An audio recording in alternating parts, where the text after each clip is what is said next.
एक बार एक पहुंचे हुए प्रेमी महात्मा पधारे।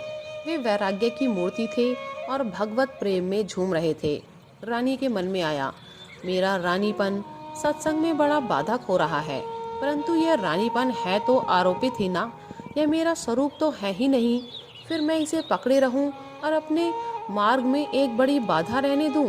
उन्होंने दासी गुरु से पूछा, भला बताओ तो, मेरे इन अंगों में कौन सा अंग रानी है जिसके कारण मुझे सत्संग के महान सुख से विमुख रहना पड़ता है?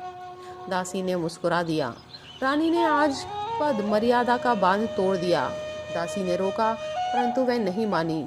जाकर महात्मा के दर्शन किए और सत्संग से लाभ उठाया। राज परिवार में चर्चा होने लगी। रत्नावती जी के स्वामी राजा माधो सिंह दिल्ली थे। मंत्रियों ने उन्हें पत्र लिखा कि रानी कुल की लज्जा मर्यादा छोड़कर मोड़ों की भीड़ में जा बैठी है। पत्र माधो सिंह के पास पहुंचा। पढ़ते ही उनके तन मन में आग सी लग गई, आंखें लाल हो गईं, शरीर क्रोध से कांपने लगा। दैव योग से रत्नावती जी के गर्भ से उत्पन्न राजा माधो सिंह का पुत्र कुंवर प्रेम सिंह वहां आ पहुंचा और उसने पिता के चरणों में सर टेककर प्रणाम किया। प्रेम सिंह पर भी माता का कुछ असर था। उसके ललाट पर तिलक और गले में तुलसी की माला शोभा पा रही थी। एक तो राजा वैसे ही क्रोधित हो रहा था, फिर पुत्र को इस प्रकार के वेश में देखकर तो उन्हें बड़ा ही क्रोध हुआ। राजा ने अवज्ञा भरे शब्दों में तिरस्कार करते हुए कहा, आ मोड़िका, साधुनी के लड़के आ। पिता की भाव भंगिमा देखकर और उनकी तिरस्कार युक्त वाणी सुनकर राजकुमार बहुत ही दुखी हुआ और चुपचाप वहां से चला गया। लोगों से पूछने पर पिता की नाराजगी का प्रेम सिंह को पता लगा। प्रेम सिंह सत्कारी बालक था। उसके हृदय में पूर्व जन्म की भक्ति के भाव थे और थी माता की शिक्षा।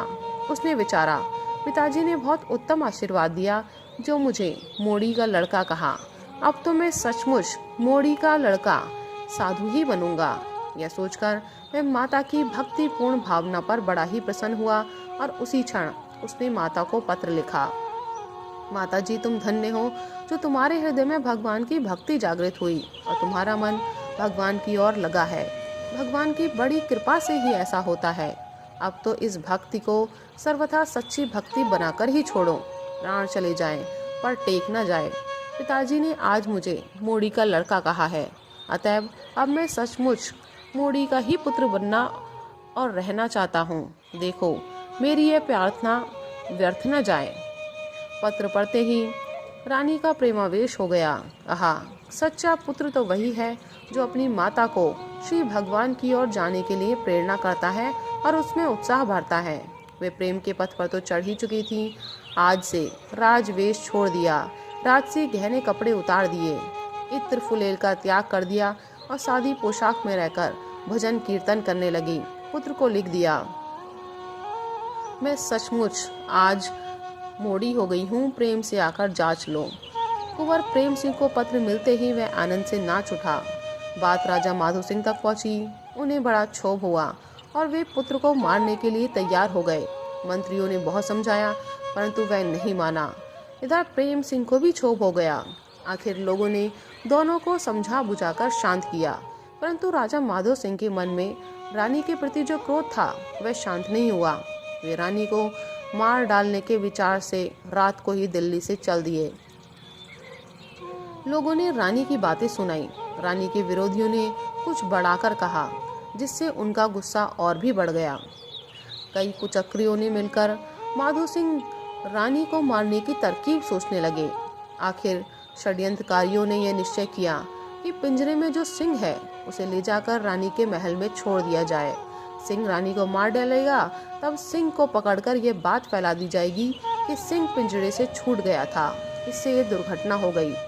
निश्चय के अनुसार ही काम किया गया। महल में सिंह छोड़ दिया गया। रानी उस समय पूजा कर रही थी। दासी ने सिंह को देखते ही पुकार कर कहा, देखिए सिंह आया। रानी की स्थिति बड़ी विचित्र थी। हृदय आनंद से भरा था, नेत्रों में अनुराग के आंसू थे, इंद्रियां तमाम सेवा में लगी थीं। उन्होंने सुना ही नहीं, इतने में सिंह कुछ समीप आ गया। दासी ने फिर पुकार कर कहा, रानी जी, सिंह आ गया। रानी ने बड़ी शांति से कहा, बड़े ही आनंद की बात है। आज मेरे बड़े भाग्य से मेरे प्रहलाद के स्वामी श्री नरसिंह जी पधारे हैं। आइए इनकी पूजा करें। इतना कहकर रानी पूजा की सामग्री लेकर बड़े ही सम्मान के साथ पूजा करने दौड़ी।